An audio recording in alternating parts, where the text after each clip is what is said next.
E aí, tudo bem com vocês? E então, nesse vídeo, vamos falar dos Super Amigos, que é aquele desenho produzido pela Hanna-Barbera nos anos 70 e 80, que foi usado alguns personagens do universo DC, e que fez um grande sucesso aqui no Brasil nos anos 80. Durante os anos 60, o seriado do Batman estava fazendo um enorme sucesso.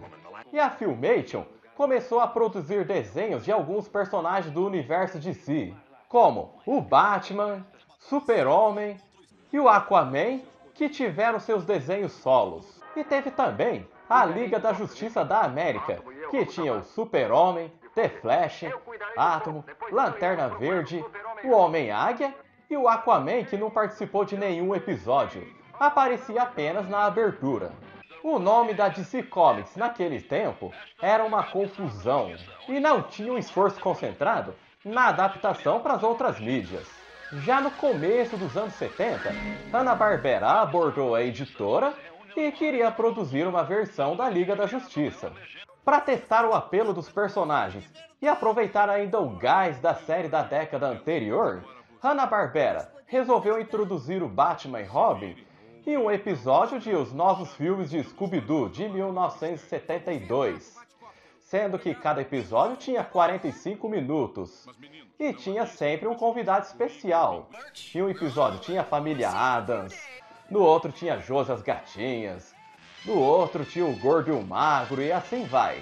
E depois de ter gostado do resultado da participação da dupla dinâmica no Scooby-Doo, Hanna-Barbera começou a tocar a produção de Super Amigos para o canal ABC.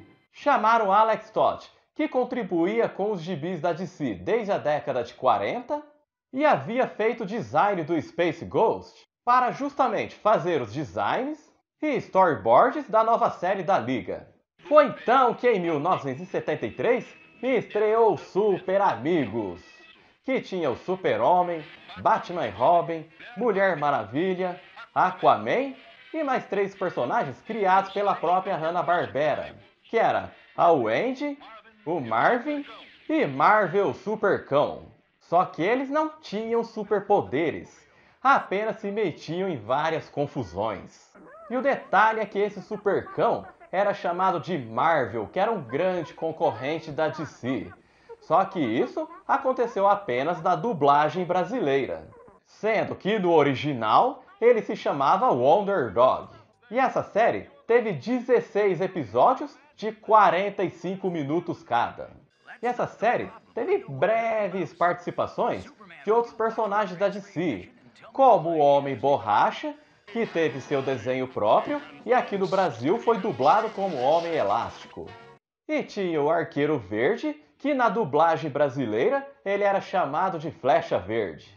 E aqui no Brasil foi exibido pela Rede Globo entre 1975 e 1977, dentro da faixa Sessão Nobre. E depois só voltou a ser exibido em 1982, dentro do Globo Cor Especial, mesclando com os episódios da segunda temporada. E só depois, em 1977, que Hanna-Barbera resolveu retomar a produção de Super Amigos.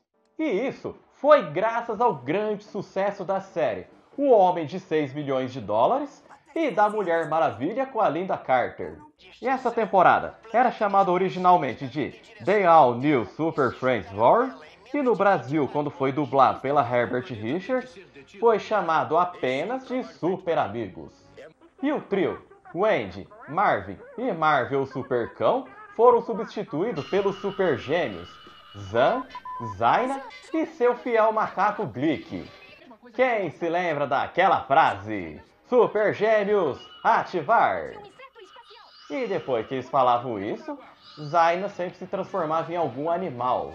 E Zan sempre se transformava em algum objeto de gelo, ou até mesmo em água, sendo dos estados sólido, líquido ou gasoso.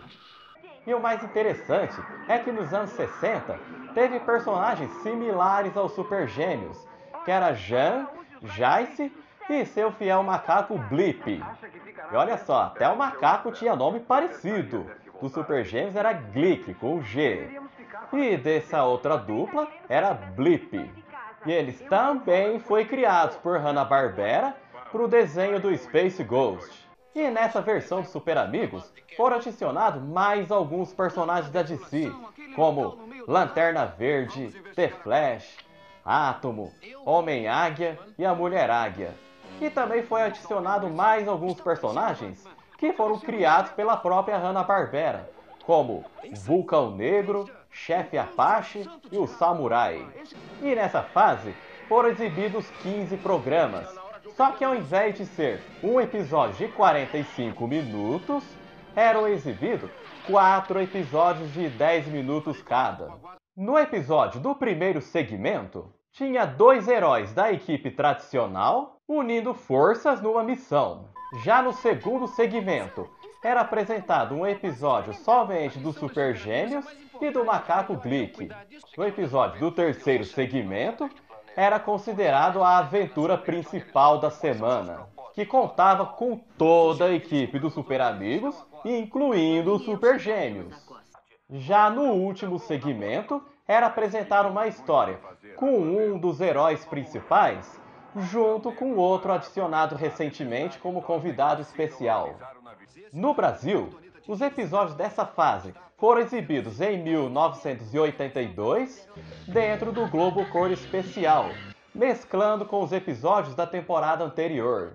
E depois, no dia 8 de setembro de 1978, estreou na ABC a terceira versão do Super Amigos, totalmente reformulado. E aqui no Brasil, foi chamado de O Desafio dos Super Amigos.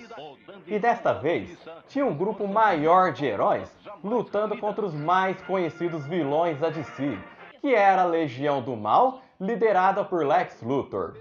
E era composto por Giganta, Grodd, Sinestro, Mulher Leopardo, Solomon Grande, Brainiac, Charada, Espantalho, Homem Brinquedo, Arraia Negro, Bizarro e Capitão Frio. E a sede deles era um submarino que a aparência lembra bastante o capacete do Darth Vader. E essa legião até então não existia nos quadrinhos. O grupo de vilões que existia nos quadrinhos e que mais se aproximou da Legião do Mal era chamado de Sociedade Secreta dos Super Vilões. Só que a ideia dos produtores era incluir o Shazam e ter um time de vilões com Dr. Sivana, Coringa, Pinguim e Mulher Gato. E por causa da confusão com a DC em relação aos direitos autorais, esses personagens acabaram não sendo inseridos, já que estavam no ar em séries da Filmation, e assim outros arqui-inimigos foram usados. Não deu para usar o Coringa? Use o Charada. Não deu para usar o Sr. Frio? Use o Capitão Frio. Não deu para usar a Mulher Gato? Use a Mulher Leopardo. E nessa fase, em um só dia, era exibido 2 episódios de 20 minutos cada. No primeiro segmento, mostrava a batalha dos heróis contra o grande grupo de vilões. Já o segundo segmento era o mesmo esquema da série anterior. E teve a primeira aparição do vilão Mizuplich, que só desaparecia quando dizia o seu nome ao contrário. Quem lembra? No Brasil, foi exibido na Rede Globo nos anos 80 e só depois, nos anos 2000, que foi exibido pelo SBT. E até o ano de 1979, os Super Amigos estavam alcançando alto índice de audiência na ABC, com as reprises de O Desafio dos Super Amigos, quando Hanna-Barbera decidiu produzir mais um programa baseado nos heróis. A quarta fase do desenho, com os maiores heróis da DC, passou a se chamar Os Fabulosos Super Amigos. E nessa fase, a Legião do Mal sai do programa e o grupo de heróis da DC volta à sua formação anterior.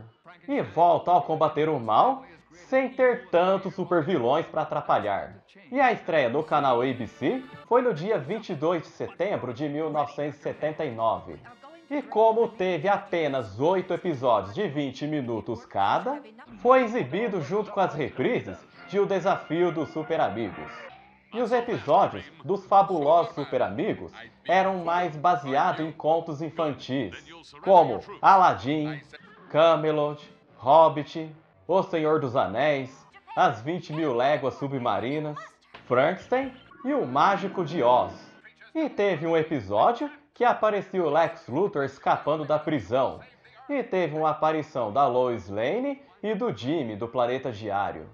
E no episódio do Mágico de Oz, teve mais uma aparição do Misuplish. E aqui no Brasil, os fabulosos Super Amigos foram exibidos na Rede Globo nos anos 80 e depois nos anos 90 foi exibido pela CNT Gazeta, dentro do Tudo por Brinquedo.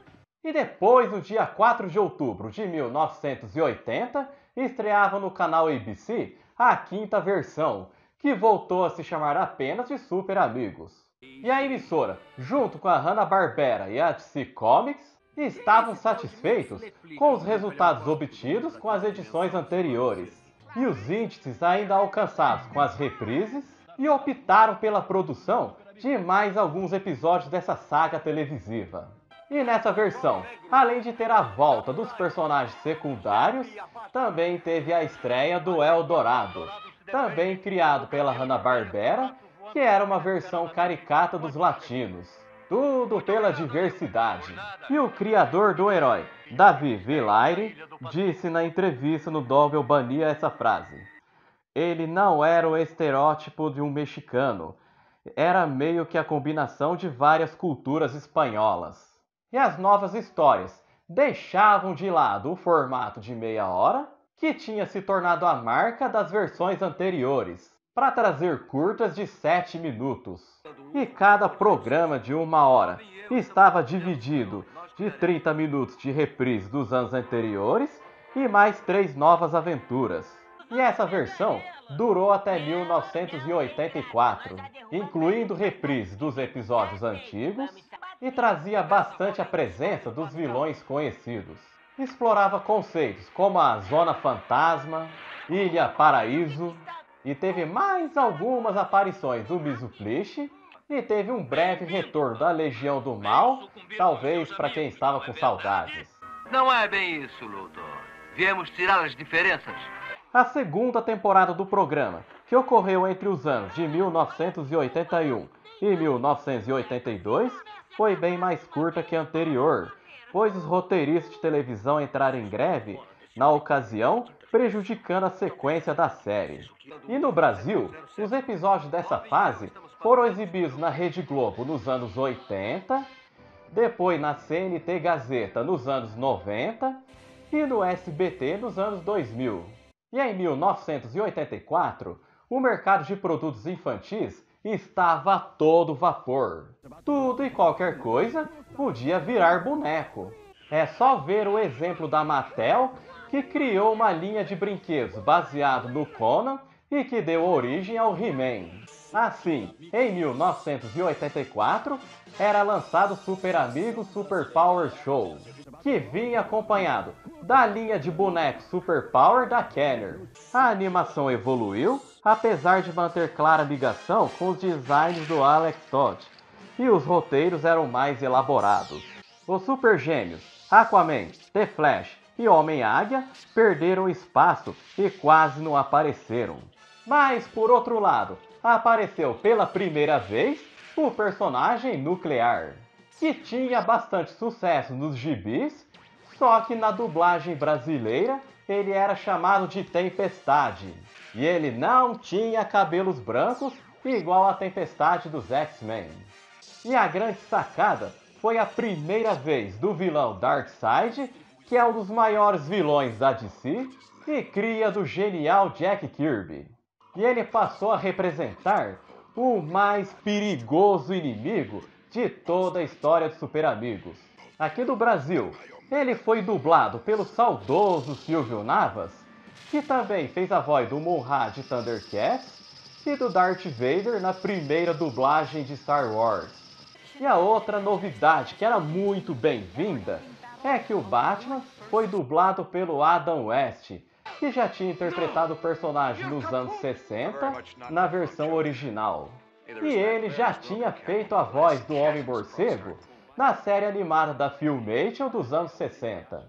Mas aquele foi o primeiro trabalho dele com a Hanna-Barbera. E no Brasil, os episódios dessa fase foi exibido na Rede Globo nos anos 80 e só depois, nos anos 2000, que foi exibido pelo SBT. E em 1985, chegava à TV a última versão dos Super Amigos. Só que dessa vez com o nome de The Super Powers Team Galactic Guardians. O desenho foi exibido originalmente pela CBS entre 7 de setembro de 1985 e 6 de setembro de 1986, mostrando episódios de 30 minutos com os principais heróis da DC Comics. E o show marcou o fim de 12 anos de exibição de Super Amigos, produzidos pela Hanna-Barbera, e pode ver que no original, o nome Super Amigos foi completamente tirado do título, ficando apenas na dublagem brasileira. Só que nessa fase não tinha os Super Gêmeos, e passou a contar com Super-Homem, Mulher Maravilha, Batman e Robin, Aquaman, Nuclear, Homem-Águia, Lanterna Verde, que só aparecia uma vez, e o Samurai, que também teve apenas uma aparição e sem falas. E pela primeira vez apareceu o Cyborg, que até então nos quadrinhos da DC só fazia parte dos Novos Titãs. E pela primeira vez mostrava a origem do Batman fora dos quadrinhos naquela noite do Beco do Crime, a qual seus pais, Thomas e Martha Wayne, foram assassinados. O tom era bem mais sério, lembrando mais os quadrinhos da época. E outro detalhe é que nessa série, finalmente, o Coringa e o Pinguim fizeram suas primeiras aparições, enfrentando os Super Amigos. Afinal, aquele acordo da DC com a Filmation já era coisa do passado. E o desenho foi considerado um dos mais fiéis aos quadrinhos. E o último episódio que foi ao ar foi a morte do Super-Homem. E além de representar o final da própria série, esse episódio ainda previu o futuro, que o Homem de Aço só morreria nos quadrinhos em 1992. E aqui no Brasil, essa versão foi exibida nos anos 80 na Rede Globo e devido ao grande sucesso, a Estrela lançou a mesma linha de bonecos e veículos que já tinha sido lançado pela Kenner em 1985. Dei uma conferida aí nesse comercial. A Estrela apresenta os maiores heróis e vilões da humanidade, Super Powers! Lanterna Verde procura o Temil Darkseid, caverna de gases venenosos. Ah, o bandido quer apagar o Lanterna Verde. Felizmente, Cyborg está por perto. Conseguirá a Lanterna Verde ver de novo a luz do dia? Só você sabe. A Estrela apresenta os maiores heróis e vilões da humanidade, Super Powers! Na eterna luta entre o bem e o mal, as forças da justiça ganharam um grande reforço. O Baticóptero e a Super Espaçonave. Eles estão equipados para limpar a humanidade de todos os vilões. Será que finalmente as forças do bem triunfarão? Só você sabe! E só depois, nos anos 2000, que esse desenho foi exibido pelo SBT. E com 9 temporadas e 103 episódios, os Super Amigos tornaram-se um verdadeiro produto Coringa nas mãos da Hanna-Barbera. E a dona do estúdio na época tinha diversos canais espalhados pelos Estados Unidos, além de ter sido vendida para outros tantos. E em 1991, a Hanna-Barbera foi vendida para a Turner, que já tinha o catálogo de animações clássicas da MGM e algumas da Warner. E foi com todo esse vasto material que a empresa lançou em 1992 o Cartoon Network, perpetuando os Super Amigos no imaginário das gerações que vieram depois. E aqui no Brasil, apesar dos Super Amigos serem exibidos fora de ordem, fizeram com que a Liga da Justiça fosse mais conhecida por aqui, por mais que o nome não fosse exatamente esse. E atualmente, os Super Amigos está nas mãos da Warner, assim como todo o catálogo da Turner. E a série aparece pouco na TV, apesar de estar disponível lá fora em home video. E independente do que a Warner fizer nos cinemas, o legado dos Super Amigos ainda viverá por muito e muito tempo. E nos anos 80 foi lançado um álbum de figurinhas com a versão mirim dos super-heróis, chamado de Super Amiguinhos. E desta vez foi colocado o Arqueiro Verde, que nem aparecia do desenho. E eu só conheci esse álbum pelo meu primo que se mudou de São Paulo para cá e acabou trazendo, só que incompleto. E aqui eu vou terminando mais um vídeo do canal Triplo G. Eu espero que vocês tenham gostado de viver toda essa nostalgia. E se por acaso vocês lembrarem de mais alguma informação de Super Amigos que eu não falei aqui nesse vídeo, ou se quiser que eu fale de outra série, ou de outro desenho animado que vocês gostam, vão comentando embaixo do vídeo. Sua participação sempre será bem-vinda. E não deixe de compartilhar esse vídeo em todas as suas redes sociais. Isso é muito importante, porque assim você vai estar ajudando na divulgação do meu trabalho, para que mais pessoas conheçam, vão se inscrevendo, e assim o canal vai crescendo cada vez mais. E eu gostaria de mandar aquele salve para Alessandro Coelho, Contra Modinha, Cristiane Rezende, Hermir76, João Garcia, Clarissa Vasconcelos, Roberto Alves, Túlio do Tempo TV e Marcelo Prado. Gente, muito obrigado pela participação de vocês. E quem quiser trocar ideias comigo, as redes sociais estão aqui na tela. E continue maratonando os outros vídeos do canal, que também estão muito irados. E eu vou ficando por aqui. Muito obrigado pelo carinho e audiência de vocês. E até o próximo vídeo.